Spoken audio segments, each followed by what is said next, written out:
kong ipakilala sa inyo si Rosalinda Perez Altamirano, ang aking asawa. Mabuhay ang bagong kasal! Sana di sila abutan. Berta, may susundulit tayo! Bilisan mo, gusto kong abutan yung aking anak. Si Soledad Romero yun ah. Asan? Umatras ka. Sagasaan mo si Soledad Romero. Hanggang ngayon, bayo ka pa rin sa Fernando Jose na yan. Nangangako ako, magiging isang Altamirano. Fernando Jose! Itigil mo to!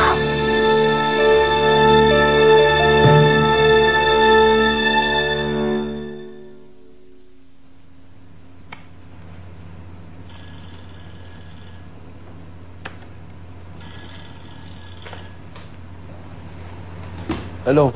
Pare, andito ako sa ospital para dalawin ang inay ko. Ano naman ngayon? Ang init naman ng ulo mo. Sasabihin ko lang naman sa'yo kung sino ang nakita ko eh. Sino ba nakita mo? Ang Tia Marta mo. Mukhang na-aksidente. Ha? Ano? Totoo ba yung sinasabi mo?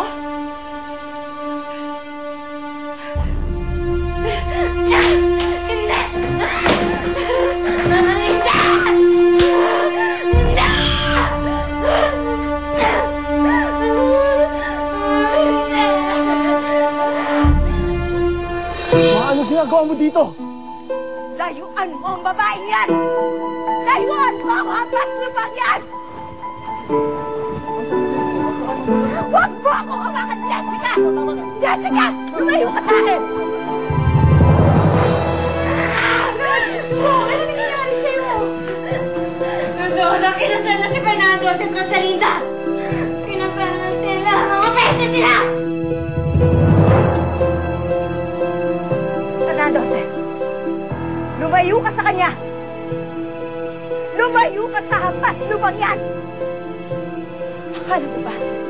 Hahayaan kita matupad mo ang mga plano mo? Papatayin muna kita bago mo mabingwit ang anak ko!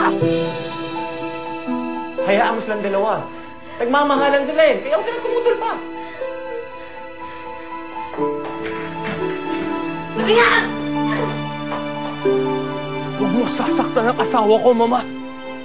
Kung ipuputok mo yung baril na yan, sa akin mo iputok, huwag sa kanya!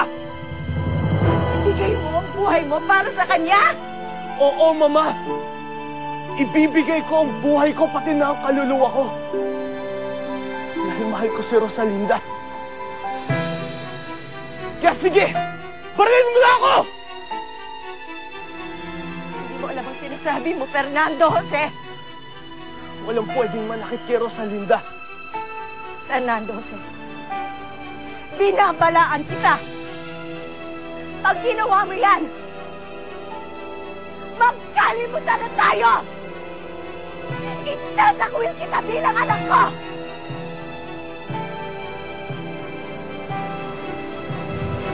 Mahal ko kayo, Ma. Pero kung hindi mo talaga matatanggap si Rosalinda, siguro nga tama ka. Siguro nga dapat na natin kalimutan ng isa't isa.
Ano?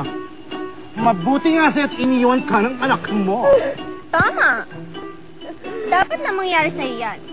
Sa katulad mong devil. Nakakalurke.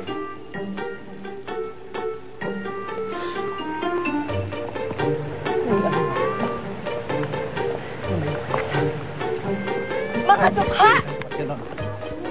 Mas dukha.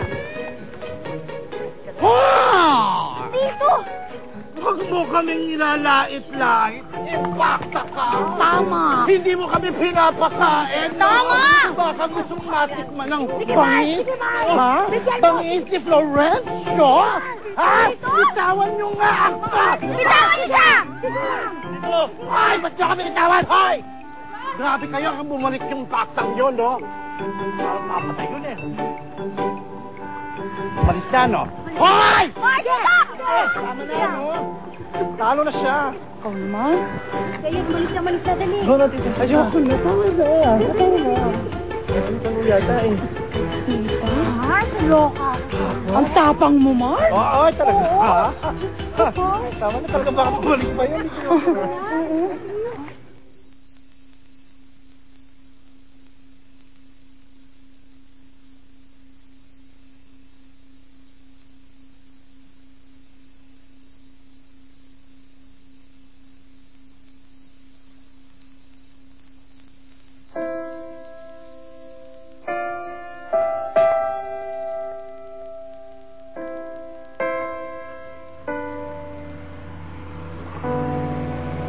Bakit naman malungkot ang asawa ko? Ito pa naman yung unang gabi na magkasama tayo bilang mag-asawa. Iniisip ko lang ang iyong mama, Fernando Jose. Dahil sa akin nagkagalit kayo. Huwag mo nang isipin yun. Dahil kung hindi ka niya talaga matatanggap, mas mabuti na nga siguro yung magkalayo muna kami.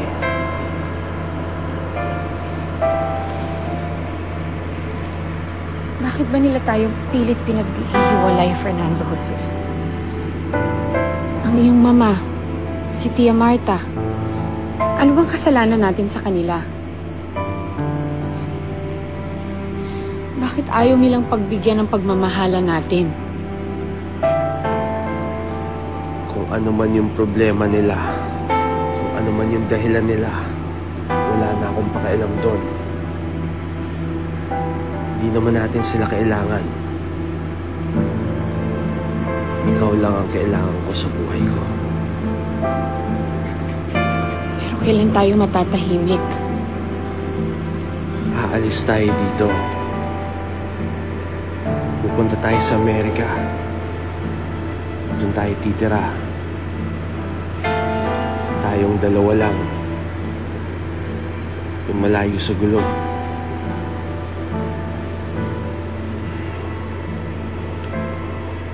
Doon natin sisimulan ang bagong buhay natin. Doon natin bubuuin ang pamilya natin.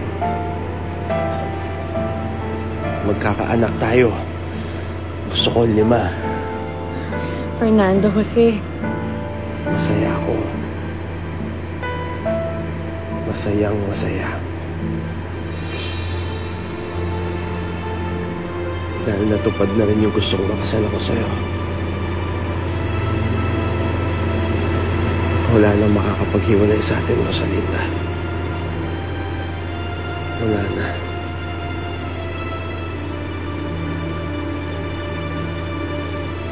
Ikaw ang buhay ko. at ikaw lang ang buhay ko, Fernando Jose.